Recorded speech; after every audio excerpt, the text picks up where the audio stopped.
utamanya menyiapkan berbagai pos pelayanan, kemudian pos pengaduan maupun pengamanan di titik-titik keramaian, kemudian juga di pasar pompa, kemudian di lokasi-lokasi yang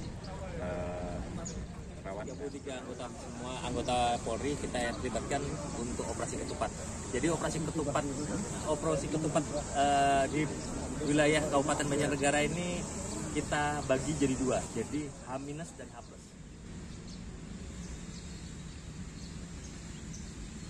Penghormatan peserta apel kepada pimpinan apel.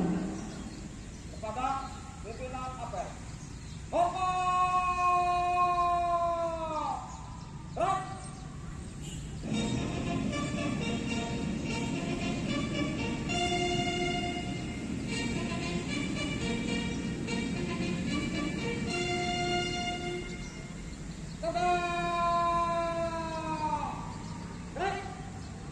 Pembacaan doa. Dan terakhir, salam komando. Kanan-kanan, kiri-kiri. Hitungan kami mulai. 1, 2, 3. Sholat Idul Fitri seluruhnya menggunakan pakaian PDL. Pada saat sholat Idul Fitri seluruhnya menggunakan pakaian PDL. Demikian, terima kasih. Termasuk staf. Ya. Sebentar. Anggota Polres Banjarnegara. Untuk perhatian untuk seluruh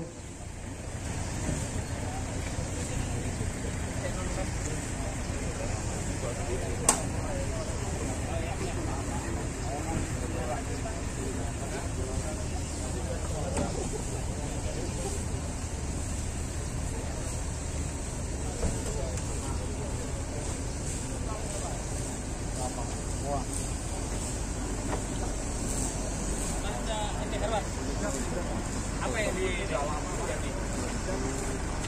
Nama topik. Master yang maju ya.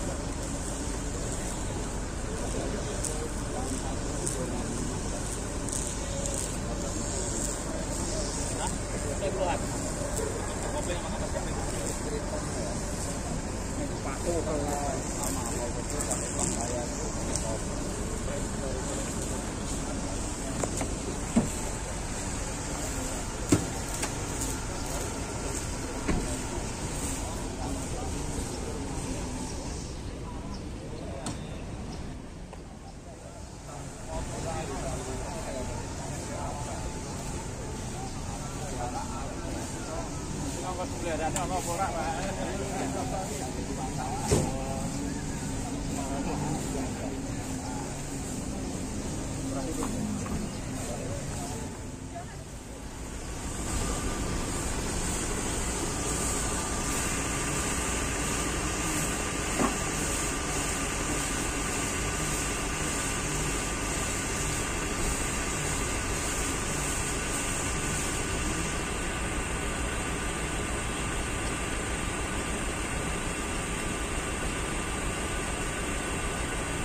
Nanti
Bang.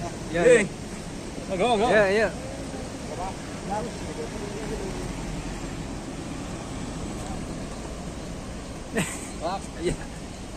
Ya, oke.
Sholat Idul Fitri seluruhnya menggunakan pakaian PBL. Pada saat sholat Idul Fitri seluruhnya menggunakan pakaian PBL. Demikian, terima kasih. Termasuk staf. Ya. Semua anggota Polres Banjarnegara. Untuk perhatian untuk seluruh Kita hari melakukan apel gelar ketupat merapat dengan untuk pembersihan saja untuk menyiapkan semuanya untuk melakukan kesiapan baik personel, peralatan maupun cara yang lainnya. Dan untuk mudik kami sudah bersama dengan TNI, Polri, Kapolres dan Kodim utamanya menyiapkan berbagai pos pelayanan, kemudian pos pengaduan maupun pengamanan di titik-titik keramaian, kemudian juga di asap pompa, kemudian di lokasi-lokasi yang rawan dengan bencana. Kemarin juga sudah terjadi bencana di daerah Jawaran. Dan ini nanti kita siapkan pula bersama dengan BPBD, kemudian relawan, Linmas dan stakeholder terkait untuk pelaksanaan. Kemudian untuk mudik, kami tidak ada larangan bagi. Ya, plat merah pun boleh dipakai. Oh, plat merah tidak boleh, tidak boleh. Tetap di parkir. Plat merah maksudnya plat merah tetap digandakan. Ya. Kalau untuk kebutuhan pokok stok logistik seperti apa nih Jelang Ramadan ini kemarin kami juga sudah melakukan sidak pasar ya.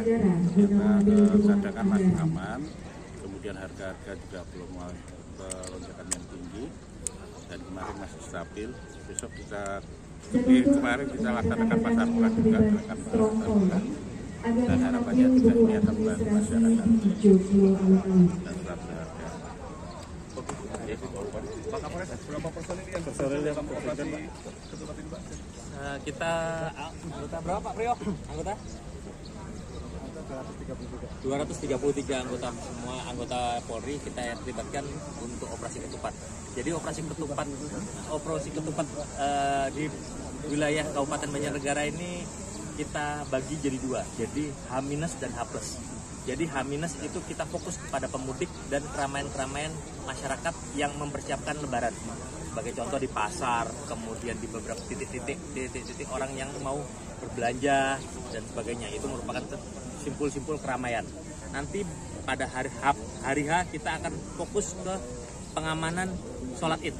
Karena kemarin hasil kami rapat dengan Pak PJ dan Pak Dandim di provinsi disampaikan bahwa titik-titik untuk sholat Id terbanyak di Jawa Tengah itu ada di Banjarnegara. Ada berapa? Ada 2000 sekian titik. Saya kemarin dari Ketua MUI menyampaikan bahwa Banjarnegara terbanyak dalam titik-titik melaksanakan sholat Id. Oleh sebab itu saya perintahkan kebijakan dari Polres Banjarnegara, seluruh anggota baik yang tersprint maupun tidak pada hari H menggunakan pakaian seragam. Jadi sambil melaksanakan sholat Id juga melaksanakan pengamanan. Jadi untuk sholat Id kita semua all out, seluruh anggota. Kemudian lanjut di hari H+. H+ itu mulai dari H+1 sampai seterusnya, dan kami perkirakan sampai dengan di hari Minggu di tanggal 15 itu kita antisipasi arus balik dan juga objek wisata, terutama di Dieng. Karena kita antisipasi kemacetan karena kita sudah dari laporan dari Kapolsek Batur, seluruh homestay full. Jadi bisa dipastikan di atas pasti akan ramai dan membutuhkan kehadiran polisi. Jadi kami nanti akan full di sana. Dan Kapolres dan Kasat Lantas akan memimpin langsung di pengamanan di Dieng. Untuk jalur Banjarnegara, Pak Kapolres dari barat sampai ke timur, apa yang perlu diwaspadai oleh pemudik atau pengendara? Untuk jalur lintas tengah itu tentunya karena jalurnya panjang, jadi tentunya akan menimbulkan kelelahan. Kita juga sudah memetakan black spot rawan laka itu di dekat simpang 3 Rumah Sakit Islam Bawang di Bawang itu hasil analisa evaluasi di 2023 itu ada 11 kali kejadian dan 3 orang meninggal. Nah itu juga menjadi titik atensi kami hingga melanjut ke Wonosobo. Dan juga kemarin kami hasil rapat dengan Dirlantas juga, apabila dilakukan one way di jalur lintas di jalan tol, juga salah satu untuk alternatif itu akan dialternatifkan antara Pekalongan dan Kalibening. Jalur itu akan diaktifkan. Jadi itu tentunya merupakan jalan yang cukup menantang. Untuk rambu-rambu juga masih minim, dan juga kemarin yang di arah Pekalongan juga rawan longsor. Jadi kami juga mengantisipasi di daerah Kalibening. Apabila memang benar-benar crowded nanti di jalan tol, dilakukan one way dan benar-benar dilakukan pengalihan arus, maka Kalibening juga jalur exit tol Pekalongan kemudian ke Kalibening akan diaktifkan. Berapa pos pam yang Pos pam kita melaksanakan, kita ada pos besar ini satu pos pam satu, pos terpadu satu, pos sinergitas satu, dan kita lakukan ada 10 pos strong point di berbagai titik, mulai dari pasar sampai ke objek wisata. Oke, terima kasih.